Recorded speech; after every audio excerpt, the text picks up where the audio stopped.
आज दो पॉजिटिव और अच्छी खबरें आप लोगों को देने के लिए मैं आया हूँ। एक तो वो जो मैं कई महीनों से, कई सालों से जिस प्रोजेक्ट के ऊपर काम कर रहा था, अब वो प्रोजेक्ट सफल होता हुआ नज़र आ रहा है। हम दिल्ली की सड़कों को बहुत सुंदर बनाना चाहते थे। इसके ऊपर मैं कई सालों से काम कर रहा हूँ, कई पायलट प्रोजेक्ट्स करवाए। उन सब का नतीजा ये है कि अब ये प्रोजेक्ट सिरे चढ़ता नज़र आ रहा है। इसके तहत दिल्ली के सबसे पहले हम 1400 किलोमीटर पीडब्ल्यूडी की जो सड़कें हैं, 45 फुट से चौड़ी जो सड़कें हैं, यानी कि 18 मीटर से ज़्यादा चौड़ी जो सड़कें हैं, वो 1400 किलोमीटर सड़कें हैं। ये 1400 किलोमीटर सड़कें पीडब्ल्यूडी के कंट्रोल में आती हैं, पीडब्ल्यूडी के जुरिस्डिक्शन में आती हैं। तो पीडब्ल्यूडी की सारी सड़कों को हम सुंदर बनाने जा रहे हैं, रिपेयर करने जा रहे हैं, ठीक करने जा रहे हैं। उस पर क्या क्या काम करने जा रहे हैं वो सब मैं अब आपको बताने जा रहा हूँ। इसमें जितने भी फुटपाथ हैं और जितने भी सेंट्रल वर्ज हैं, आप देखते होंगे कई जगह फुटपाथ के ऊपर एक वो निकला हुआ स्लैब निकला हुआ है, कहीं कर्ब स्टोन निकला हुआ है, टूटे पड़े हैं, सेंट्रल वर्ज टूटे पड़े हैं, पत्थर इधर उधर हुए पड़े हैं। ये सारे रिपेयर किए जाएंगे। मैं शब्द रिपेयर इसलिए कर रहा हूँ क्योंकि सरकारी पैसा लुटाने के लिए अभी तक देखा गया कि एक पत्थर टूटता है तो सारा फुटपाथ बदल देते हैं। हम ये नहीं करने जा रहे। जहाँ एक पत्थर टूटा है वो एक पत्थर को बदलेंगे, जहाँ 10 पत्थर टूटे हैं वह 10 पत्थर को बदलेंगे, रिप्लेस करेंगे पत्थरों को। लेकिन हम पूरे के पूरे पैसा बचाने के लिए सारा फुटपाथ नहीं बदलेंगे।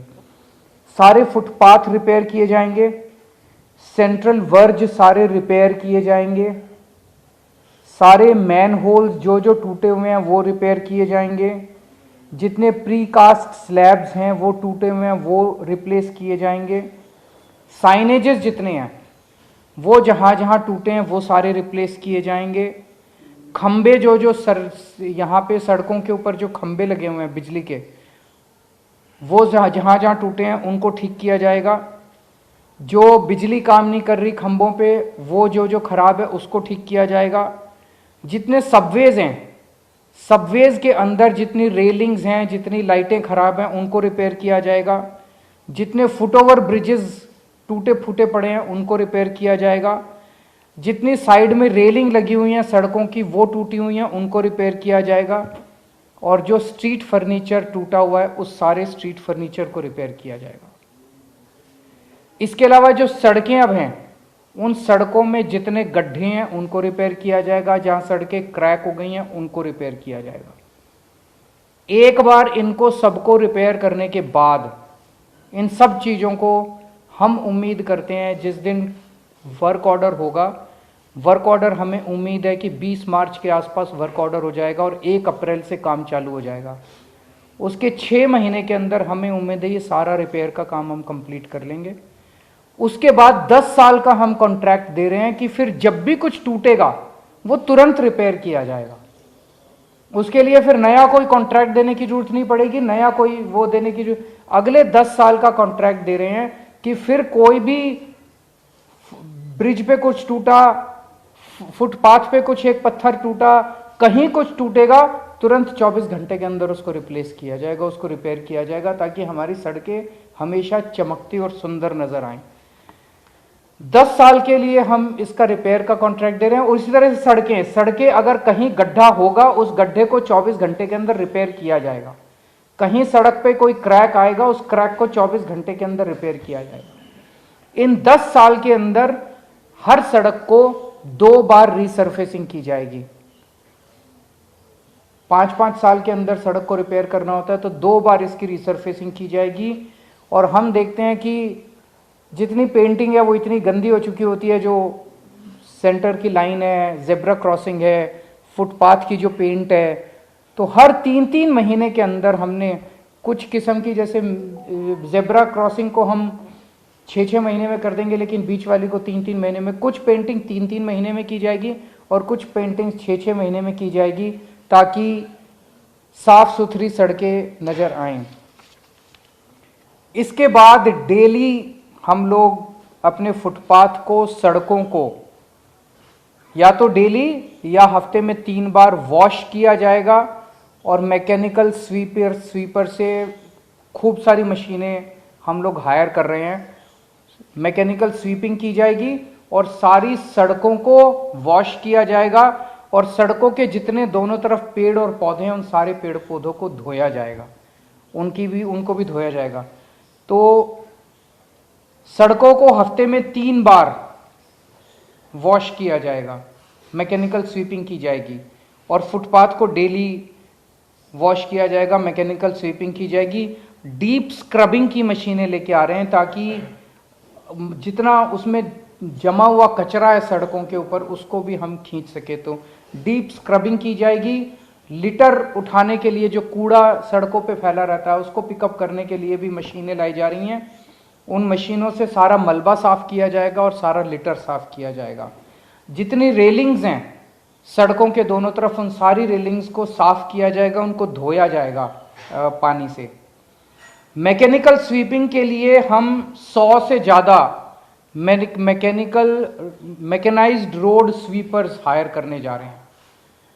100 मैकेनाइज्ड रोड स्वीपर्स हायर करने से हमारा अनुमान यह है कि हर दूसरे या हर तीसरे दिन सड़क को साफ किया जा सकता है। 150 से ज़्यादा टैंकर्स और स्प्रिंकलर्स हायर किए जा रहे हैं। तो जो पीडब्ल्यूडी की सड़कें हैं 1400 किलोमीटर सड़कें, इन सड़कों के ऊपर इन 150 स्प्रिंकलर्स से डेली सड़कें धोई जाएंगी और सड़क के दोनों तरफ जो पेड़ पौधे हैं उनको धोया जाएगा। 250 के करीब एंटी स्मॉग गन्स कम स्प्रिंकलर्स को हायर किया जाएगा। हमारे दिल्ली में 250 वार्ड हैं, 250 मशीनें हायर की जा रही हैं। तो एक वार्ड में एक मशीन दे दी जाएगी। ये उन वार्ड्स के अंदर, जैसे मैंने कहा 150 मशीनें ऊपर हायर कर रहे हैं, वो पीडब्ल्यूडी की सड़कें। जो नॉन पीडब्ल्यूडी की सड़कें हैं, जो छोटी छोटी सड़कें हैं, उनके लिए हम 250 मशीनें हायर कर रहे हैं। वो उन छोटी मशीन सड़कों को धोएंगे और उनके दोनों तरफ जो पेड़ पौधे हैं उनको भी धोएंगे। ये भी 10 साल के लिए हम कॉन्ट्रैक्ट देने जा रहे हैं। 10 साल के लिए कंपनीज को धोने के लिए, फुटपाथ और सड़कें धोने के लिए, साफ करने के लिए, मैकेनिकल स्वीपिंग के लिए दिया जा रहा है। हमें उम्मीद है लगभग 10,000 किलोलीटर पानी डेली इसके लिए ज़रूरत पड़ेगी दिल्ली की सारी सड़कें और फुटपाथ धोने के लिए। जो जल बोर्ड का जो सीवेज ट्रीटमेंट प्लांट से जो पानी निकलता है, अभी हम उसको यमुना में बहा देते हैं, वो इसके धोने के, सड़कों को धोने के काम आ जाएगा। डेली बेसिस पे सड़कों के दोनों तरफ हम देखते हैं कि पोस्टर, बैनर उलट सुलट गंदी पड़ी हुई है दिल्ली, इसको डेली हटाया जाएगा। जहां भी कोई भी पोस्टर बैनर आएगा उसको डेली बेसिस पे उसको हटाया जाएगा। तीसरा, पेड़ पौधे खूब बड़े स्तर पे लगा रहे हैं। जो सेंट्रल वर्ज है, इन सारे सेंट्रल वर्ज पे और सड़क के दोनों ओर जितनी खाली जमीन है उसके ऊपर बहुत बड़े स्तर के ऊपर प्लांट्स लगाए जाएंगे और इसके लिए भी 10 साल का कॉन्ट्रैक्ट दिया जा रहा है। प्लांट्स लगाएंगे, उनको मेंटेन करेंगे, उनकी ट्रिमिंग करेंगे डेली, उनकी वॉशिंग करेंगे, उनको पानी देने का काम, उनको खाद देने का काम और अच्छी मिट्टी वहाँ पे डालने का काम, ताकि ये फलें फूले। इसके लिए भी 10 साल का अलग से कॉन्ट्रैक्ट दिया जा रहा है। अगले 10 दिन के अंदर कैबिनेट से ये प्रपोजल, सारे के सारे प्रपोजल पास हो जाएंगे और 1 अप्रैल से मैं उम्मीद करता हूँ कि ये सारा काम दिल्ली में शुरू हो जाएगा। ये काम तब चलेगा जब इसकी मॉनिटरिंग सख्त होगी। अगर अभी तो हम बड़े प्लान तो बना सकते हैं, तो थर्ड पार्टी मॉनिटरिंग का इसमें वो डाला गया है कि थर्ड पार्टी मॉनिटरिंग करेगी, जिसके ऊपर पास व्हीकल्स होंगे, व्हीकल्स पे कैमरा होंगे, वो लगातार पूरा दिन दिल्ली में कई सारी ऐसी व्हीकल्स चलती रहेंगी और वो कैमरा से वो कैप्चर करती रहेंगी कि कहाँ कितना काम हो रहा है, कितना काम नहीं हो रहा है। और पेमेंट जो है, हैवी पेनल्टीज डाली गई हैं एग्रीमेंट के अंदर कि अगर कहीं किसी भी तरह की कमी नजर आई तो उस कॉन्ट्रैक्टर के ऊपर हैवी पेनल्टीज डाली जाएंगी। और ये सारा का सारा सिस्टम जो है वो डैशबोर्ड के ऊपर होगा ताकि रिमोटली सारी इस चीज़ को मॉनिटर किया जा सके। बहुत सख्त सर्विस लेवल वो बनाए गए हैं पैरामीटर्स, उन पैरामीटर्स की कांस्टेंट मॉनिटरिंग होगी। कंप्लेन सिस्टम में एक सेंट्रलाइज्ड कंप्लेन सिस्टम होगा। कोई भी नागरिक भी कंप्लेन कर सकता है अगर किसी भी तरह की कहीं गंदगी नज़र आती है, मिट्टी नज़र आती है, कहीं किसी भी तरह की गड्ढा नज़र आता है तो वो भी कर सकते हैं। और हमें उम्मीद है, हम चाहते हैं कि बेस्ट से बेस्ट कंपनीज इसके अंदर पार्टिसिपेट करें। इसमें खर्चा कितना आएगा? पहले साल में, चूंकि पहले साल के अंदर कई सारी मशीनें हायर वगैरह वो सब, उन सब मिला के हमें उम्मीद है लगभग 4,500 करोड़ रुपए पहले साल में लगेंगे। और उसके बाद रेकरिंग खर्चा जो होगा साल दर साल वो 2,000 करोड़ रुपए के करीब उम्मीद है कि खर्चा लगेगा। ये पहली चीज़ थी। दूसरी, दिल्ली के ट्रांसपोर्ट सेक्टर में अब बसें भी हमने काफ़ी खरीद ली हैं, मेट्रो भी अच्छी चल रही है। लास्ट माइल कनेक्टिविटी एक बहुत मेजर मुद्दा बना हुआ है। किसी भी नागरिक के लिए लास्ट माइल कनेक्टिविटी और उसकी सेफ्टी लास्ट माइल पे ये बहुत इंपॉर्टेंट है। उसके लिए हम ई स्कूटर्स लेके आ रहे हैं और इसको हम द्वारका के एरिया में एक पायलट प्रोजेक्ट करने जा रहे हैं। द्वारका के क्षेत्र में लगभग 10 मेट्रो स्टेशन हैं, कई सारे बस स्टॉप्स हैं। द्वारका में 250 लोकेशंस के ऊपर 1,500 ई स्कूटर्स प्रोवाइड किए जाएंगे। लोग एक साथ अपनी टिकट खरीद सकते हैं। इंटीग्रेटेड टिकट होगी, उससे आप उस टिकट से बस में भी ट्रैवल कर सकते हैं, ई स्कूटर भी हायर कर सकते हैं और मेट्रो पे में भी सफ़र कर सकते हैं। तो आपने टिकट खरीदी, उस टिकट से आप 250 लोकेशन से कहीं से भी आप एक स्कूटर पिकअप कर लीजिए। सेल्फ ड्राइविंग है, कोई ड्राइवर नहीं है, आपको ड्राइव करना है। कहीं से भी आप स्कूटर पिकअप कर लीजिए किसी लोकेशन से। वहीं पे हेलमेट होगा, हेलमेट पहन के और आप अपने दूसरे किसी भी कहीं भी जा सकते हैं, उसको थोड़ी देर यूज़ कर सकते हैं और इन 250 में से किसी भी लोकेशन के ऊपर उस स्कूटर को आप वापस छोड़ सकते हैं। ये सारे ई स्कूटर्स होंगे और इन स्कूटर्स पे स्वैपेबल बैटरी होगी और एक चार्ज में 60 किलोमीटर तक आप वो कर पाएंगे, ट्रैवल कर पाएंगे और 60 किलोमीटर प्रति घंटे की स्पीड होगी इनकी। जिस दिन ये एग्रीमेंट उस कंपनी से, ऑब्वियसली जो भी कंपनी होगी वो टेंडर बेसिस पे दी जाएगी, जिस दिन एग्रीमेंट होगा उसके 4 महीने के अंदर पहले 100 लोकेशन पे 500 स्कूटर आ जाएंगे।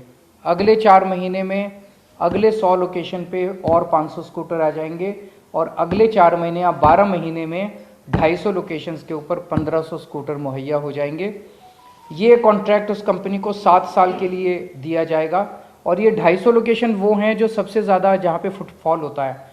मेट्रो हो गए, मेट्रो स्टेशन हो गए, बस वो हो गए, बस स्टेशन हो गए, हॉस्पिटल्स हो गए, मॉल्स हो गए, जहाँ जहाँ लोग ज़्यादा जाते हैं, बाज़ार हो गए, वहाँ वहाँ ये ज़्यादा से ज़्यादा दिए जाएंगे। और बिड पैरामीटर होगा कि जो कंपनी कम से कम चार्ज करने को कहेगी कि हम जनता से इतने रुपए टिकट लेंगे प्रति मिनट या प्रति किलोमीटर, उस कंपनी को ये कॉन्ट्रैक्ट दिया जाएगा। सो ये 2 बड़ी अच्छी खबरें हैं दिल्ली के लोगों के लिए। दोनों चीज़, पहला आपने कहा कि ट्रैफिक के लिए जैसे जितना ज़्यादा पब्लिक ट्रांसपोर्ट हम इस्तेमाल करेंगे उतना सड़कों के ऊपर ट्रैफिक कम होगा। अभी तक पब्लिक ट्रांसपोर्ट स्ट्रॉन्ग नहीं था। किसी को कैसे कहें कि भाई तू पब्लिक बस यूज़ कर, किसी को कैसे कहें मेट्रो यूज़ कर, अभी तक बसें ही नहीं थी। अब बसें काफ़ी हो गई है, लगभग 7,500 बसें हो गई हैं। अब मैं सुनता हूं कि कई बसें खाली जा रही हैं हमारी कई रूट्स के ऊपर, उसको भी हम देख रहे हैं। तो अब अगर लास्ट माइल कनेक्टिविटी भी कर दी हमने सॉल्व, तो हम जनता को थोड़ा प्रेशर डाल के, थोड़ा कैरेट एंड स्टिक पॉलिसी से फोर्स कर सकते हैं कि आप पब्लिक ट्रांसपोर्ट का इस्तेमाल कीजिए। पब्लिक ट्रांसपोर्ट ज़्यादा इस्तेमाल होगा तो ट्रैफिक नेचुरली कम होगा। दूसरा, कई सारे पीडब्ल्यूडी डिपार्टमेंट ने कई सारे पॉइंट्स आइडेंटिफाई किए हैं जो बॉटलनेक्स हैं दिल्ली के ट्रैफिक सिस्टम में। उनके हर पॉइंट का समाधान निकाला जा रहा है कि इसमें अगर यू टर्न बना दें यहाँ पे तो इसका समाधान हो सकता है, यहाँ पे फ्लाईओवर बना दे तो इसका समाधान हो सकता है। तो हर पॉइंट का ट्रैफिक बॉटलनेक्स का, दिल्ली के ट्रैफिक बॉटलनेक्स का अलग से समाधान निकाला जा रहा है। तीसरा, आपने वैगाबॉन्ड्स का कहा। दिल्ली में अब नाइट शेल्टर्स बहुत अच्छे हैं, तो ये सारे समाज की जिम्मेदारी है। जैसे मैं जब एनजीओ में काम किया करता था, कई बार मेरे को याद है मैं रात को निकल जाता था, जो लोग सड़क पे सो रहे होते थे उनको हम प्यार से बहला के फुसला के अपनी गाड़ी में बिठा के उनको नाइट शेल्टर्स में ले जाते थे। ये हम लोगों को, समाज को, पूरे समाज को करना होगा कि ऐसे जितने लोग हैं जो सड़क पे सो रहे हैं, होमलेस हैं, बहुत गरीब हैं, उन लोगों को अगर हम किसी तरह से प्रेरित कर सकें, हम भी करेंगे, बहुत सारी एनजीओज़ की भी मदद लेंगे, सरकार भी करेगी, लेकिन नाइट शेल्टर्स की कमी नहीं है, तो ये हम सबको मिलकर इसका समाधान निकालना। जैसे जितने नाइट शेल्टर्स हैं वहाँ टॉयलेट की भी फैसिलिटी है, सब किस्म की फैसिलिटी है, लेकिन इनके साथ क्या है कि इन्होंने वहाँ पे अपना एक अड्डा जमाया हुआ है, अपनी जगह का कैप्चर की हुई है, जो मैंने समझा था उन दिनों में, वो उसको छोड़ना नहीं चाहते जगह को। उनको लगता है नाइट शेल्टर में चले गए तो ये हमारी जगह कोई और कैप्चर कर लेगा, तो इसका समाधान निकालना पड़ेगा। लेकिन मैं आपकी बात से सहमत हूँ कि जो होमलेस लोग हैं उनको नाइट शेल्टर्स में पहुँचाने की ज़रूरत है।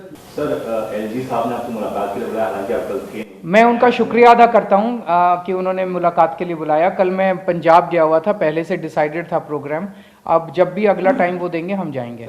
दिल्ली एनसीआर की हर छोटी बड़ी खबर जानने के लिए सब्सक्राइब करें अपना पसंदीदा channel TV9 Delhi NCR. Facebook, Twitter और इंस्टाग्राम पर हमें सर्च करें @TV9 दिल्ली एनसीआर पर।